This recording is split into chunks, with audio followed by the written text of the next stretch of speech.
फरमाते थे सल्लल्लाहु अला सय्यदिना मोहम्मद व आलिहि वसल्लम।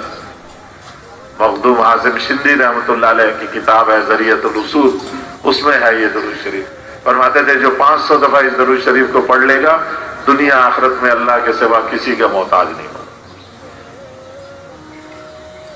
अब जब फारिग हो गए तो अब काम क्या करना है?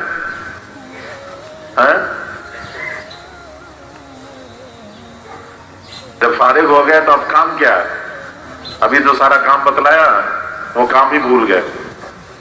भाई सुबह से शाम तक अल्लाह की तरफ लोगों को बुलाएंगे, बस बाकी काम का इंतजाम तो अल्लाह ने कर दिया। एक मजलिस थी, मौलाना यूसुफ साहब रहमतुल्लाह अलैह और सारे हजरात बैठे हुए थे।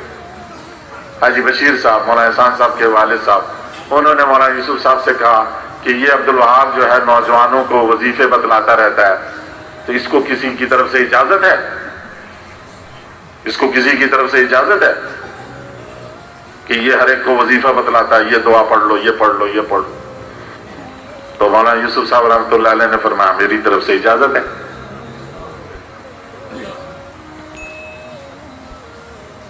हाजी बशीर साहब खामोश हो गए। जब सारे चले गए, कमरे में सिर्फ दो ही रह गए, मौलाना यूसुफ साहब और हाजी भाई अब्दुल वहाब साहब। तो जब सब चले गए तो मौलाना यूसुफ साहब ने भाई अब्दुल वहाब साहब से कहा वो क्या वजीफा बतलाता, मुझे भी तो बता दे। ऐसा ने कहा मैं अपने पास से थोड़ी बताता हूँ, मैंने वो फला हिस्न हसीन किताब में देखी थी, तो उसमें से जो दुआएं थी, हिस्न हसीन दुआओं की मजमूआ किताब है, उसमें से वो दुआ मैंने देखी, वो मैं बता दिया करता हूँ। भाई साहब ने, मौलाना यूसुफ साहब ने कहा ठीक। तो वो जो हाई साहब की 2-3 चीजें हैं तो बहुत सारी, लेकिन वो 2-3 चीजें जो हाई साहब अपने पास से नहीं बतलाते, वो भी कहीं कुरान हदीस से ही उनको मिला हुआ है, और मौलाना यूसुफ साहब ने तो उनको इजाजत दे दी बतलाने की।